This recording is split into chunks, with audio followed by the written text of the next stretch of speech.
Ассаламу алейкум. Бүгінгі сабақта 3 фаза электр қозғалтқышты звездадан турбинекке ауыстырып қосып көрсететін боламын. Бұл схемада реле уақытын қолдану арқылы мен автомат түрде звездадан турбинекке ауыстыратын боламын. Екінші түрі механик түрде ауыстырса болады. Электр схемасын қарайтын болсақ, бұл жерде 3 фазалы бізде автомат ажыратқышымыз және де 3 контакторымыз бар екен, КМ1, КМ2, КМ3, әрі бізде 3 фазалы электр қозғалтқышымыз. Мынау бізде бір полюсті автоматты ажыратқыш электр тізбегін қысқа тұйықталудан қорғау үшін қажет екен. Одан кейін кнопка стоп, пуск және 3 электромагниттік катушкамыз 3 контактордың. Мынау төртінші бізде КТ1 деген бұл реле уақытының электромагниттік катушкасы және оның бір ашық және екінші жабық контактылы 2 контактысы бар екен. Мынау бізде КМ2, КМ3, бұл мына 2 электромагниттік, яғни контактордың 2 жабық контактысы екен. Ең әуелі электр схемасын мен мына басқару бөлімінен жинап көрсететін боламын. Одан кейін күштік бөлімін жинаймыз. Менің алдыңғы сабақтарымда жалпы негізінде көрген болсаңыздар, бұл жерде схема негізінде бір-біріне ұқсас. Яғни контакторды мына жерде электр қозғалтқышты бір бағытқа айналдыруға қосқан болатынбыз. Мына соның схемасы. Мына жердегі 2 схема реверстің схемасына ұқсайды.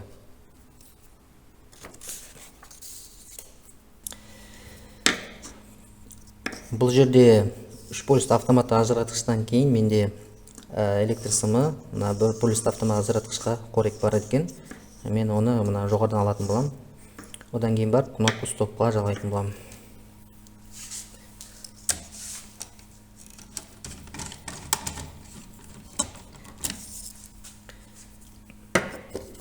Кнопка стоптан бізде жабық контакты тауып аламыз. Оны өткенде мен сабақта индикаторный отвертканы қолдану арқылы көрсеткен болатынмын. Сол бірінші сабақты қарасаңыздар болады осы каналдан.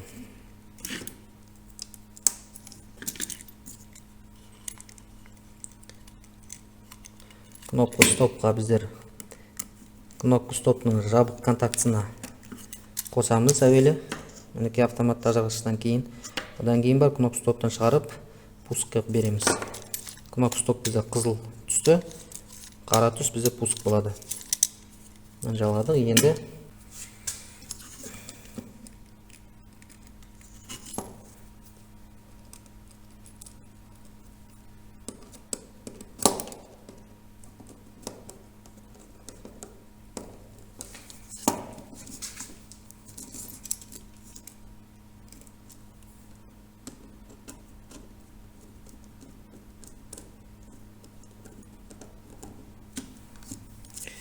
кнопка пускке жібердік, стоптан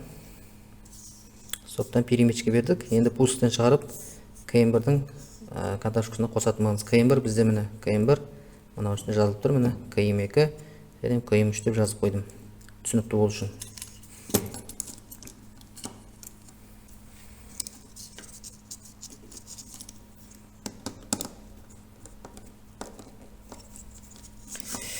Кнопка пусктен шығарып А2 бір КМ1-дің А2 контактысына жалғайтын боламын.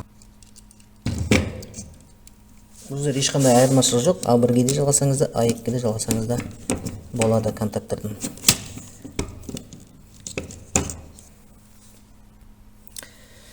Енді А2-ге, А1-ге 0-ді жалғаймын. Мына жерде бізде электр шамы тұр, сигнальный лампа дейді. 3 сигнал лампа тұр. Оны салсақ та болады, салмасақ та болады. Жалпы салған дұрыс болады негізінде. Қай электр контакторымыз қосылып ажыратып тұрған көру үшін. Мына жақтан А2-ні салсақ, енді мына жақтан мен А1-ге жалғайтын боламын. Мінекей 0 сымын А1-ден шығардым.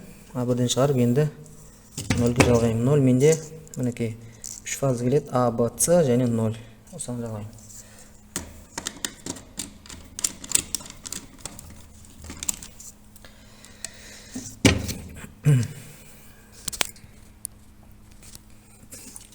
Мына электр тізбегім бізде дайын, толық. Енді мына самоподход қалды. Самоподход қосайтын боламын.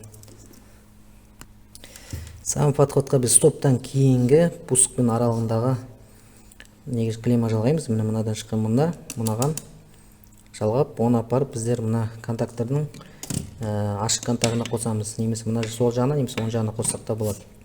13-ші, 14-ші контактке жалғаймыз.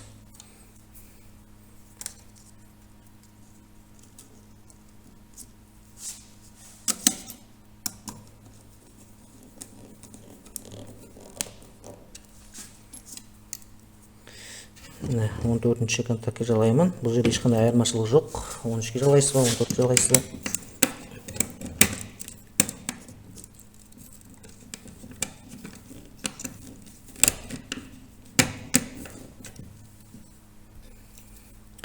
Енді жалғадық. Енді 13-ші контакттан шығарып, мен оны кнопка пусттың мына екінші жағына алып келемін.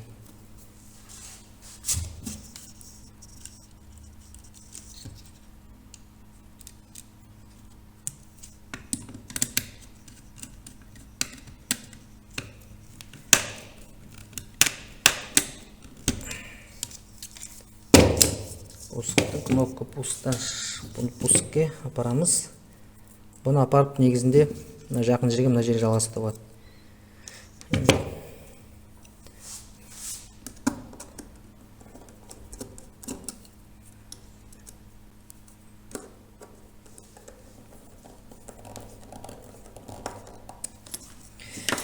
Мінекей, мына схемамыз бізде толықтай дайын болды.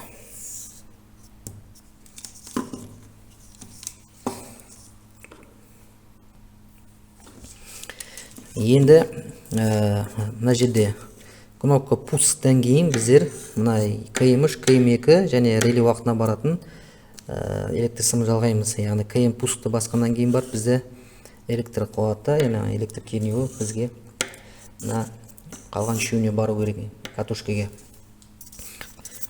Мына жерде мен кнопка пустке жалғап қойдым, екі сымды мына жерге сендіре алмаймын, сондықтан да мен мына баратын КМ 13-ші контакттан шығып тұрған жерден аламын. Перемечканы аламын, осы жерден аламын. Мына контактқа қосып аламын.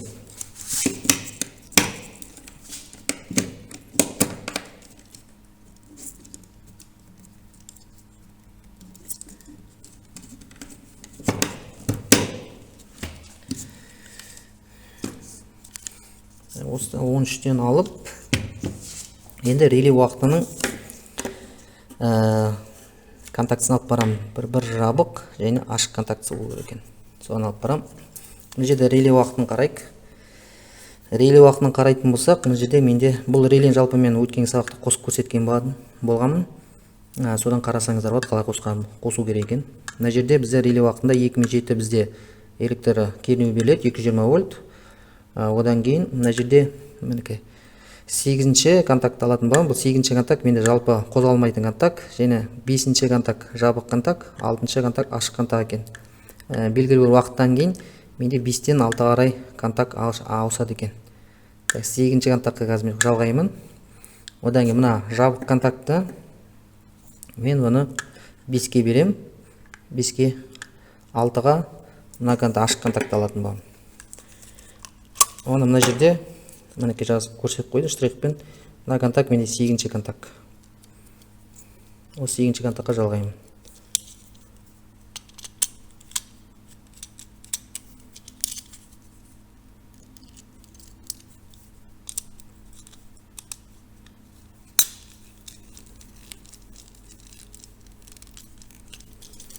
Сегізінші контактқа жалғадым. Енді мінекей мына екеуі менде мына жерде 8-ші контактқа барады екен. 8-ші контактқа барады. Менде жабық контакт бұл менде. Жабық контакт 5-ші контакт екен. 5-ші контакттан шығарам. 5 пен 6-дан 2 сым шығарам. Мінекей мына жерде мен жалғап қойдым 2 сымды. Міне 6-ші контакт және 5-ші контакт. Мінекей. Мына екеуіне 6 мен 5-ке 5 менде жабық контакт. 5-тен алып мен KM2-ге апарамын. Схема бойынша 5-ке келді. Енді 5-тен шығарып 5-ке жабық қойдым ғой. 8-ден келді, 5-тен шықты. Енді 5-ші контакттан мен апарып KM2-нің жабық контактысын жалғаймын. KM2-нің. Одан кейін барып мен магниттік катушкаға барып КМ3-тің қоры жалғайтын боламын. КМ2-нің жабық контактысын іздеп тауып аламыз. Оны көрсеткен болатын, өткенде қалай табу керек екен. Мына жерден қараса болады. 62 мен 61-ші контакт жабық контакт. Осыны жалғаймын. 61, 62. КМ5-тен шыққан контактыны мен КМ2-нің жабық контактысын жалғаймын.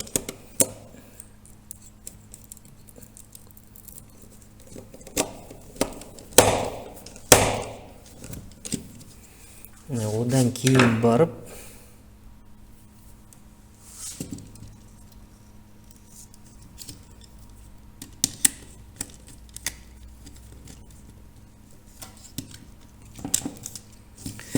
КМ2-ден шығарып, міне енді КМ3-тің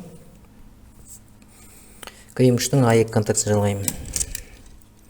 Бұл жерде ешқандай айырмашылық жоқ, А2-ке, А2-ке жалғай берсе болады.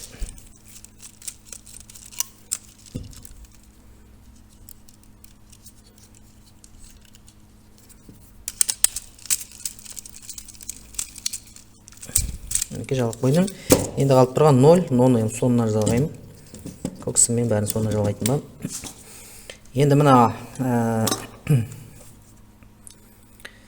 5-тен шыққаннан кейін жалғадым. Мен алдыдан кейін ашық контакты, мінекей. Ашық контакты, мен 5-6-тан кейін 6-дан шығарып қойдым. Сонда енді КМ3-тің жабық контактысын алып барамын, мынаны жабық контактысына. Онда бағанағыдай тауып аламыз. Мінекей, мына қарайық. Бұны қарайтын болсақ, бұл жерде 61, 62-де жабық контакт екен, соған қосамыз. Реле уақытының ашық контактысын КМ3-тің жабық контактысын алып барып жалғаймыз.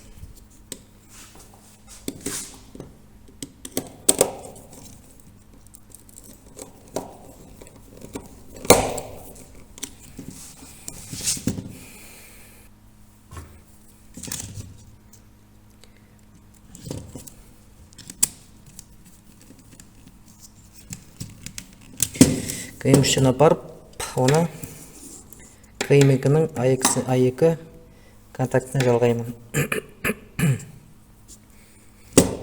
А2 контактысын жалғаймын.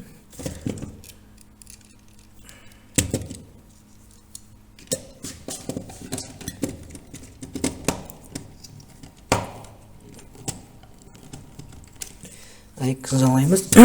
Одан кейін мінекей 0 қалып тұр, 0 жалғаймыз. 0-ды былай мен переметчикімен А1-ге бана жалған көксім 0-ге жалғаймын, общий 0-ге.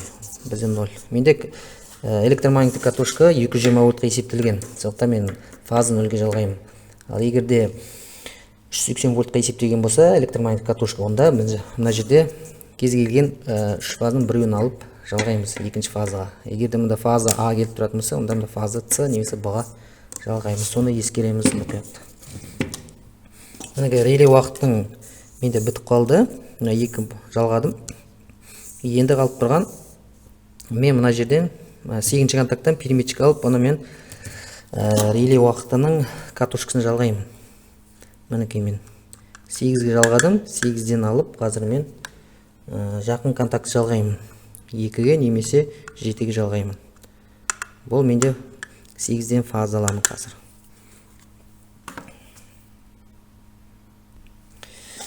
Жетінші контакт менде мына 8-ші контактың қасында тұр, мінекей. Мына 7-ші контакт, мына 2-ші контакт. 7-ші контактқа ешқандай айырмашылық жоқ. Фаза 0-ды қайсына берсеңіз, 2-ге берсеңіз, 7-ге берсеңіз бола береді. 8-ші контактың қасында 7-ші контакт жақын тұр. Мен осы жерден былай переметчикке жалғайтын боламын. Мінекей жалғап қойдым. 8-ші контакттан 7-ге бердім. Мынадан енді 0 шығарамын 2-ші контакттан. 0-ді жалғадым, мінекей. Енді осы 0-ді 0. Мына жерде 8-ден алып, бұлай 7-ге бердім. 2-ден шығарып, міне 0 жалғадым. Баяғына реле уақытының катушкасы. Одан кейін енді барлық 0-дерді мен біріктіріп, бұлай шейппен жалғап шығатын боламын. Контактілерге. Оны ең соңына жалғаймын.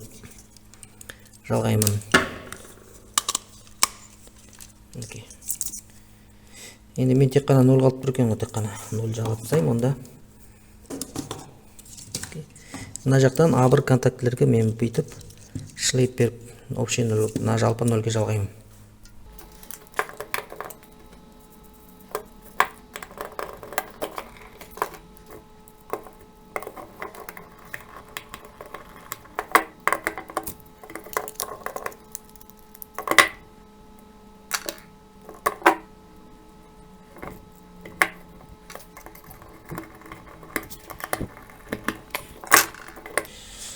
Мінекей толықтай жалап шықтым. 0-дерді бұлай перемечкімен, 0-дерді бұлай осылай берсеңіздер. Менде басқару бөлімі толықтай бітіп қалды. Мына схеманы толықтай жинап шықтық. Енді қосып тексеріп көрсек болады. 3 пульсті автоматты ажыратқышты қосамыз, 1 пульсті автоматты қосамыз. Мінекей бастапқыда бізде реле уақытының контактісі мына КТБ жабық тұр, мына екінші контакт ашық тұр. Екі КМ2, КМ3-тің контактілері мына істеп тұр, жабық тұр екен. Кнопка пускты басамыз, кнопка пуск басқан кезде КМ1-ге питание барады, және КМ3-ге барады екен. Бізде КМ1, КМ3 контакт қосылып тұр, звезда қосылып тұр. Мына уақыт жүріп жатыр, енді қазір қосылады. КТ1 мінекей звездадан треугольникке ауысты. Мына КТ1 өзінің жабық контактісін ажыратты да, ашық контактісін не істеді, жабықты тұйықтады. Нәтижесінде КМ2-ге питание берді, КМ3-тен питание ажырайды, КМ2 контакт қосылады, треугольник қосылады екен. Кнопка стоп басып арқылы тоқтатамыз. Міне автоматты қосамын, фаз 0 беремін. Енді қазір бізде КМ1 мен КМ3 қосылу керек, одан кейін барып реле уақыты КМ3-тен КМ2-ге контакттарды ауыстырады.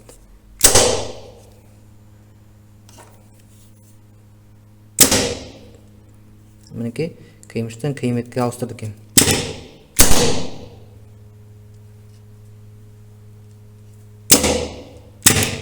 Мінекей бізде басқару бөлімі істеп тұр, толықтай. Енді басқару бөлімі дұрыс жұмыс жасап тұрса, енді бізде күштік бөлімін, яғни дұрыстап мына бөлікті күштік бөлім жинасақ болады енді.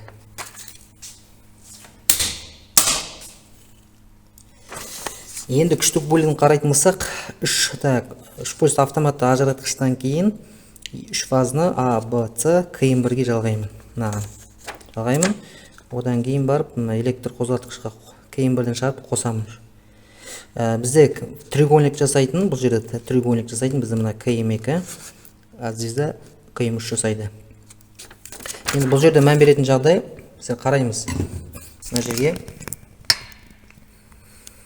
электр қозғалтқышты 3 фазалық жалғармастан бұрын тексеріп алған дұрыс болады. Нені тексереміз? Мына біздер жерде U1, U2 деп тұр, UV1, V2, W1, W2 деп тұр. Яғни бізде мына электр қозғалтқышта бізде треугольникке былай айтқан кезде орамалар осы дайын тұр деген сөз. Дайындық болған. Тек қана бүйтіп пластинкаларды сала қоямыз. Бізде треугольник шығады. Былай салатын болсақ, звезда шығады деген сөз. Егерде мына жерде көбінде ескі электр қозғалтқыштарда орындар ауысып тұрады. Мысалы, мына U1, U2, V1, V2, W1, W3 осылай тұратын болса, онда пластинка салатын болса, короткий замыкание болады. Сондықтан соған мән береміз и қараймыз. Олай тұратын болса, бірінші мынандай тесттен отвертка болса, немесе мультиметрмен тексеріп аламыз. Мінекей былай тұрса, мінекей менде мына ораманың басы, аяғы мұнда тұр деген сөз. Мына екінші орама мына жақта тұр деген сөз. Мінекей мұнда тұрған жоқ, мұнда тұр. Үшінші ораманыкі мұнда тұр. Электр қозғалтқыштың ішінде 3 орама бар. 3 ораманың басы, аяғы былай айтқан кезде треугольникке жалғануға былай дайындап қояды. Біздер тек қана мына жерде қолмен ауыстыратын болса пластинканы, енді біз контактормен ауыстыратын боламыз. Контактерлермен ауыстырамыз. КМ1 қосылады, КМ2 қосылады. Бізде не болады? Бізде пластинканың орнын алып тұрған, айтқан ролін ойнап тұрған мына КМ2 контакттары. Қарайтын болсақ, қазір мына контакт, пластинканың орны мына бізде электрсымы жалғайтын болады қазір. Треугольник, былай айтқан кезде жалғану мына электр қозғалтқыштың ішінде емес, сыртында болады. Яғни треугольник сыртында жалғаймыз, звезданы да сол. Соған мән береміз.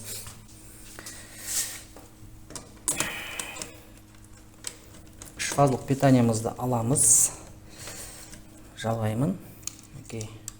Көк, сары, қызыл сымды аламын. Менде табылған сым болса, енді айып етпейсіздер. Бұл күштік кабельге, яғни электр қозғалтқыштың қуатына байланысты таңдалады. Бұл жерде менде 2,5 квадраттық кабель, менде электр қозғалтқышымыз 500 ваттың көлемінде.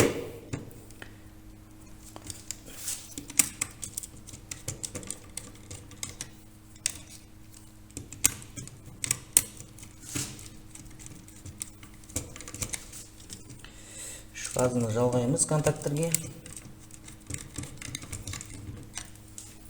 Одан кейін КМ1-ден шығарамыз. Мінекей, КМ1-ден шығарамыз да двигатель электр қозғалтқышының мына контактілерін жалғаймыз.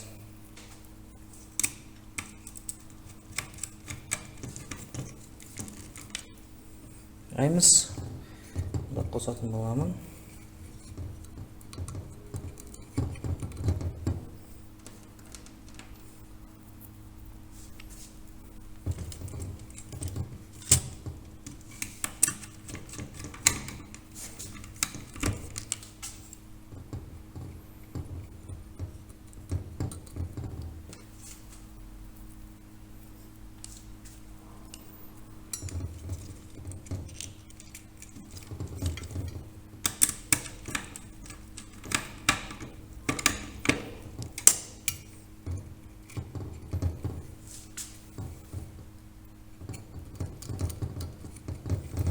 Мінекей жалғап қойдым.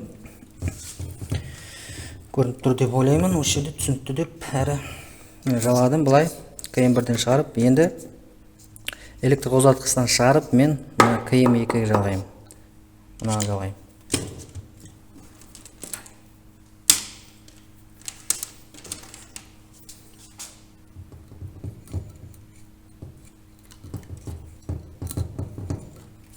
Шығарамында бұны апарып мен шығарып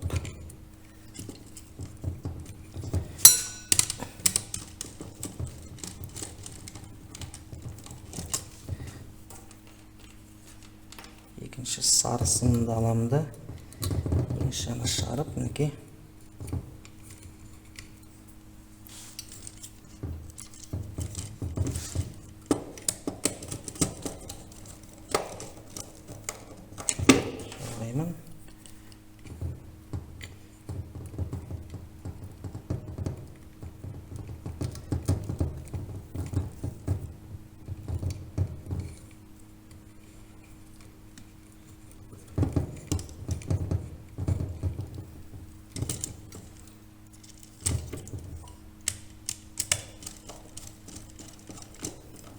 жалғаймын.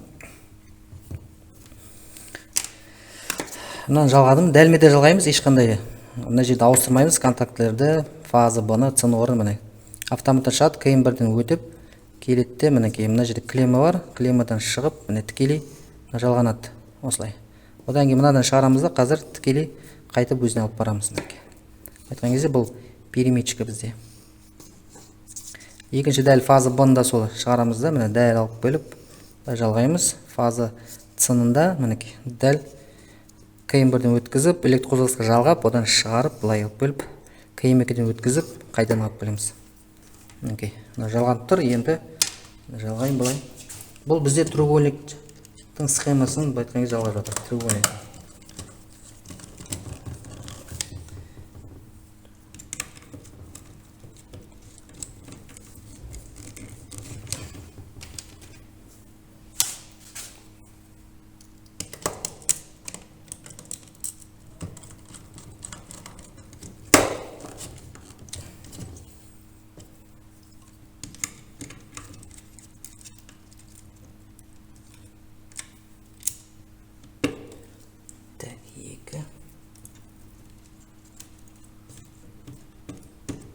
Менде қоңыр сым мен сары сым орнына ауысып кетті. Мына жерде менде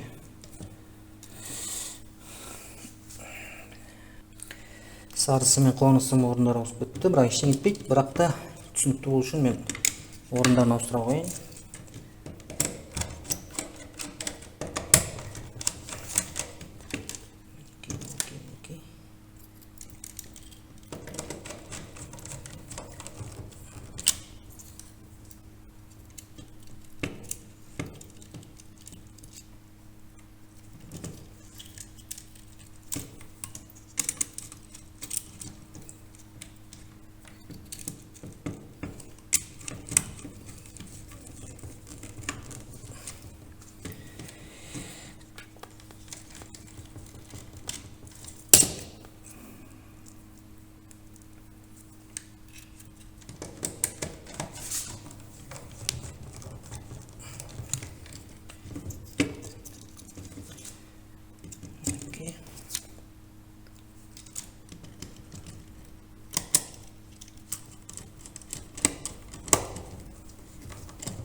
Мінекей треугольник бөлігін жалғап болдық. Мына жерде менде бірінші көк сым, сары сым, қоңыр сым тұр. Мінекей былай.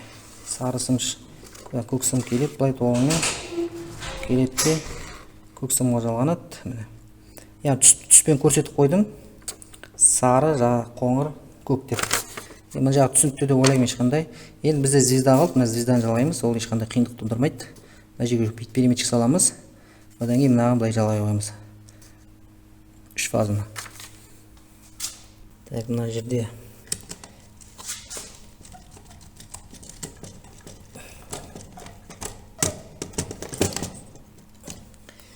көкті көкке сымайлаймыз, мына жаққа барып.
Мінекей жалғып қойдық.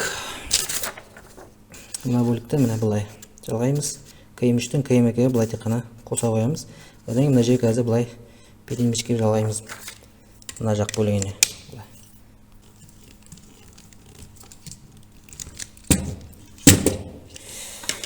Мінекей болды. Түгелдей электр схемамызды жинап шықтық. Енді 3 фазалық питанияны беріп тексеріп қараса болады. Енді менде электр қозғалтқышым 3 фазалық тек қана звездаға 380 вольтқа есептелген. Былай айтқан кезде треугольникқа қосатын болсам 380-ді не істейді? Есептелмеген, қызып кетеді, істен шығады. Сол себепті мен сіздерге конденсатор арқылы 220 вольт беріп, звезданы треугольникке ауыстырып қосып көрсететін боламын. Мына жерде менде қоңыр провод келіп тұрған, қоңыр сым, яғни фазы, көк сым менде 0. Мынау менде А, Б, С 3 фазының орны. Кез келген 3 фазының біреуін аламын. Менде қазір фаза А келіп тұр деп айтайын.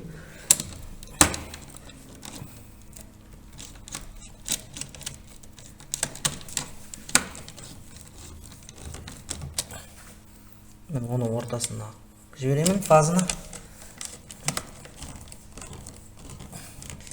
Электр қозғалтқышының ортасының клеммасына баратынға жібердім фазаны. Одан кейін 0-ді мен бірінші клеммасына жіберемін.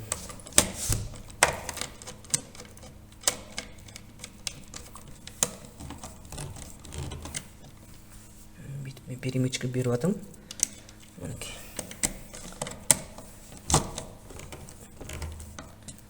Мінекей фаза бердім ортаға, электр двигателі кететін.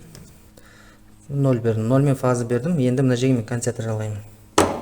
Конденсаторды жалғаймын.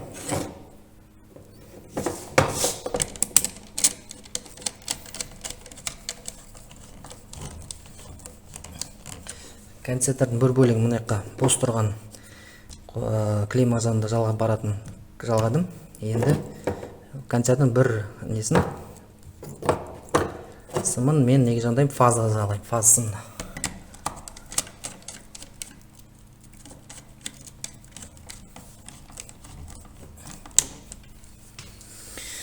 Мінекей болды. Конденсатор енді бұл жерде таңдалады, электр қозғалтқышының қуатына байланысты таңдалады. Оны өткен сабақтарда жалпы айтқан болатын. Айта кетейін, мінекей 3 фаза келіп тұр. 3 фазадан 220 вольт қой, енді бізде потенциал. Конденсатормен мінекей неге келеді, КМ1-ге, одан КМ1-ден шығып барып бізде мінекей неге барады, электр қозғалтқышы мінекей бірінші клеммаларына барады. Енді электр қозғалғыш алғаныңызда ешқандай айырмашылық, мына жақтан бастап қоссаңыздар болады, немесе мына жағынан болады. Менде мына жағынан бастап алдым мінекей. Көрдіңіздер ғой, мінекей. Келді, мінекей, КМ1-ден келді. Мынау енді мына жағы шығады да, электр қозғалтқыштан орамаларынан шығып, ол менде КМ2-ге барады маған. КМ2-ге барады. КМ2 ол менде треугольник жасайды, міне былай қайттан барады. Одан кейін мына жерде звезда. Басында звезда қосылады, КМ3, КМ1-мен. Одан кейін бап звездадан треугольникке ауыстырады. Енді электр қозғалтқышымызды тексеріп қосып көрейік. Автоматты ажыратқыштарымызды қосамыз. Енді біз қараймыз. Қазір бізде КМ1, КМ3 қосылады, одан КМ2 қосылады. Реле уақытына қараймыз.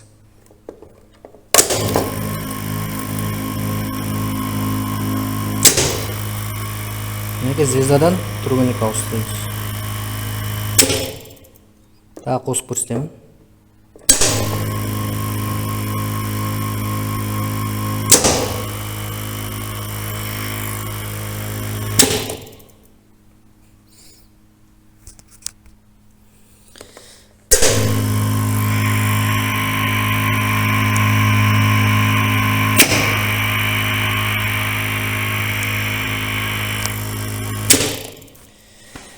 Міне, звезда мен треугольникті осы реле уақытын қолдану арқылы автомат түрде ауыстыруға болады. Немесе механик түрде қолмен ауыстыруға болады. Немесе оның орнына сіздер реле уақытын орнына банағыда переключатель қоюға болады. Ауыстырып қосқыш. Егер де видеоролик ұнап жатырса, каналға тіркелеміз және лайк басып видеоны таратамыз. Сау болыңыздар.